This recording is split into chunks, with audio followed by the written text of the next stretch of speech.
بسم اللہ الرحمن الرحیم۔ جسے آپ ناظرین کو میں بتانا چاہتا ہوں کہ آج ہم دبئی کے اندر پاک نیوز کے آفس میں آئے ہیں۔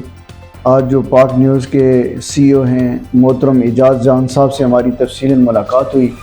یہ ہم سب اوورسیز کے لیے اعزاز کی بات ہے کہ آج پاک نیوز جو ہے ماشاءاللہ دبئی سے، گورنمنٹ آف دبئی سے اپروو شدہ چینل ہے، اور ہم سب نے مل کے یہ آج آپس میں اس بات پہ اتفاق کیا ہے کہ ہم مستقبل قریب کے اندر کمنگ سون انشاءاللہ ایک ایسا ایونٹ لے کے آ رہے ہیں جو وائس آف یو اے کے نام سے مربوط ہے، اور اس کے ساتھ فخورین بالامارات، پراؤڈ آف یو اے۔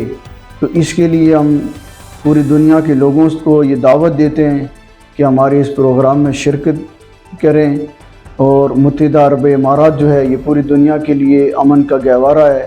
یہاں کی جو لیڈرشپ ہے ماشاءاللہ انہوں نے ہر اچھے اور برے وقت میں اپنی قوم کو ان بحرانوں سے نکالا ہے۔ میں اپنی طرف سے اور اپنے پاک نیوز کا جو چینل ہے ان کی طرف سے اور اوورسیز کمیونٹی کی طرف سے متحدہ عرب امارات کے حکمرانوں کا دل کی گہرائیوں سے شکریہ ادا کرتا ہوں کہ جس طرح آپ نے مشکل کی اس گھڑی میں اپنی قوم کو اس بحران سے نکالا ہے۔ ہم اللہ تعالیٰ سے دعا گو ہیں کہ اللہ تعالیٰ متحدہ عرب امارات کو، جزیرۃ العرب کو ہمیشہ قائم و دائم رکھے، سلامت رکھے، اور پوری دنیا کے لوگوں کے لیے اس کو امن کا گہوارہ اسی طرح بنا کے رکھے۔